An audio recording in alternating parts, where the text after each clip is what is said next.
When her name came across your desk, I guess what went through your mind, and how excited did you get to face someone of her skill set and caliber?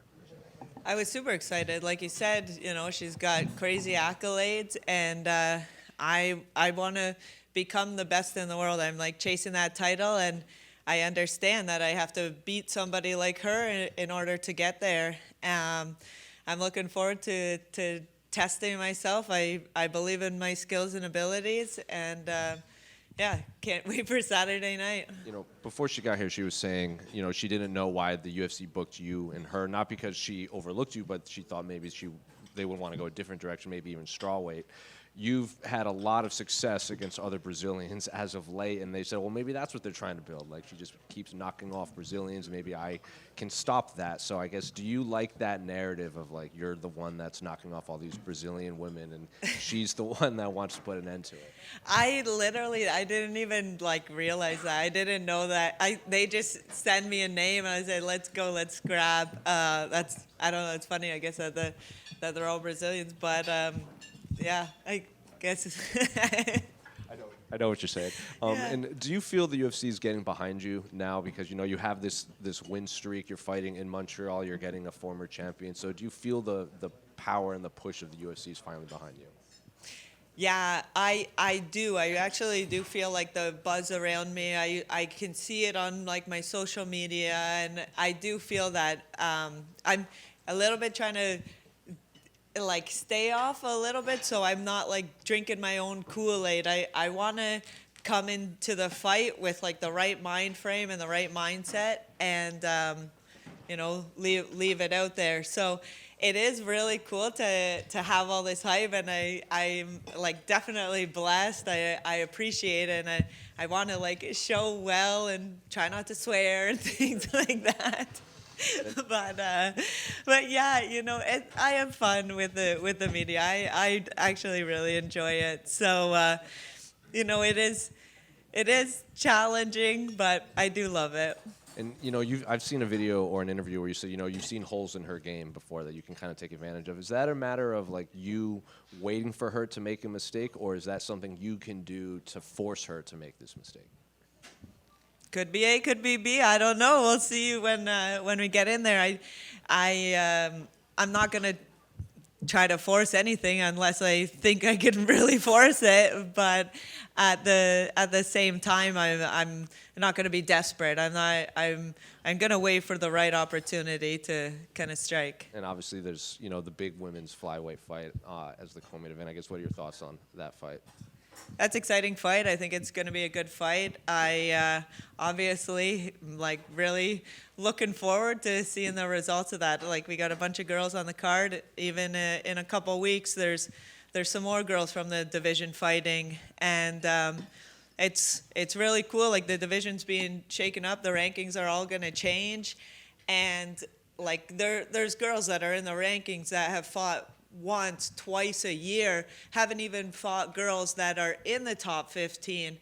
I'm active, I'm fighting. I look at the UFC respects it. Look at what they gave Diego Lopez that shot, and I believe I'm on kind of that same trajectory. I could see a big opportunity coming my way. So before you weigh in, are you thinking of maybe hitting that 125 mark just in case some weird Arman Sarukian situation happens? They need to have a backup on the spot. Well, I mean, the other fight, they're both ranked higher than me, so I know that's why I'm not gonna cut that extra pound for nothing. You know what I mean? But I find I hope that all those fights fall out and then I'm in the title. Jasmine, right here. There we go. Hey, you talked about activity there, and I saw you kind of fielding that question on Twitter the other day about, how active people have been. How much do you credit your activity for where you are right now and just being able to get in there repeatedly and get that cage time in? That strike while the iron's hot, right? I'm in here, I'm active, I'm fighting. That's why I'm clawing my way to the top, tooth and nail. Do you worry about burnout at all? Yeah, definitely. I was prior to this camp, you know, I just fought. I was just in Saudi Arabia, my whole camp in Thailand. You know what I mean? There's a lot of sacrifices that come into play.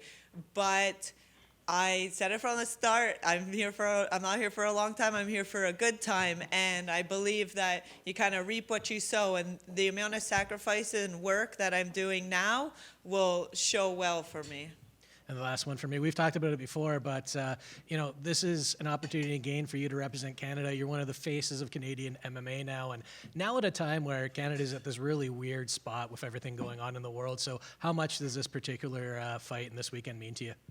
It means a lot. I feel like Canada is like really looking for someone to kind of, I guess, like inspire them and, you know, give them courage and give what martial arts teaches is like, you know, strength and courage and facing your fears and like that type of behavior. So I really feel like blessed to kind of be the body doing it. But yeah, you know, hopefully everything goes well and I can continue on with like this train and make Canada proud. Thank you. Jaws right here. Charles Radke was in here earlier. He's got a fight with Mike Malott. And he was talking a lot of trash, right? Talking about Canada, saying things about Mike Malott. Is there any part of you, like with you talking about, you know, I'm liking the social media part of things and the cameras being around. I know we don't see it a ton in women's MMA, but is there any part of you, like down the line, hoping, you know, one of your opponents, you know, starts talking trash and you can let loose a little bit? I know you said you're trying not to swear, but yeah, I do. I think that would be so much fun, like, because it's building the fight. It's not, as long as you're not like making it legit, like, you know, bringing family and whatever that type, whoever's boundaries are. I think it's fun. Like, let's talk some shit a little bit. So maybe sometime in the future, next fight or something like that, there'll be something. But I don't want to start it because, like, I don't want to be a dick or anything like that. But I would love to engage in it. And then, like, I know you can't give away too many secrets in the gym and talk about sparring and things like that, but how are the hands feeling going into this one? I'm hearing rumors that you're dropping girls during sparring. You know, the hands are feeling pretty heavy. So how are they going into this one? They feel good. I really credit a lot of that to when I was in Thailand. I would go to sparring and I'm with these people from all over the world. I have no idea who they are. I don't know their skill set. I don't know their abilities. They could be some person that's, you know, hardly thrown a punch, or it could be some killer in some organization that I don't know about or I don't recognize. You know what I mean? And so I was there and I had to like hone my skills and figure out my game, kind of what works transitionally through all kind of like styles and people, boys, girls. Like, I'm worried about these dudes knocking me out. I don't know how they feel about me. I just partner, oh, you're good, you're free, let's go, kind of thing. And so I feel like a lot of that, like the things you learn in one camp almost don't translate until the next camp. Like, there's a little bit of a lag time in the learning process with them, at least there is for me.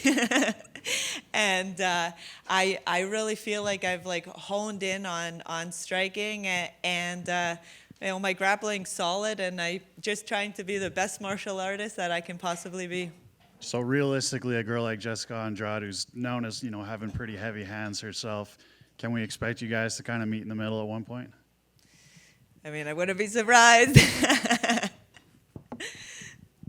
Right here, Jasmine. Obviously, to piggyback off the last question, I was going to go down the road in saying that, you know, Jessica Andrade, good takedown defense, your style as well. In previous fights has shown you want to take the fight down, you want to be dominating on the mat.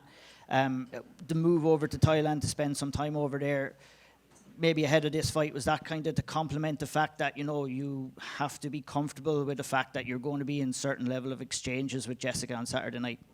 Yeah, that's exactly it. Like, she's very talented. She's good striking, she's good grappling. So I got to be ready everywhere. I don't know where she wants to take it. And so you know, I'm in the camp. I'm working everything. I'm working on my strengths and trying to close the holes in my weaknesses.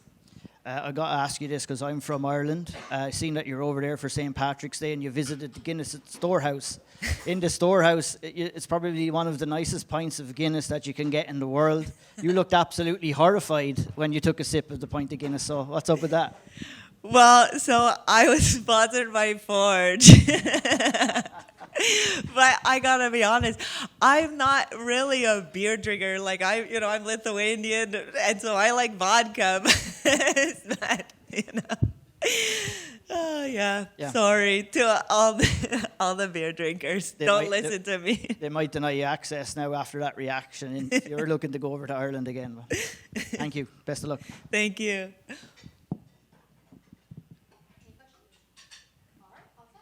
Thank you, guys.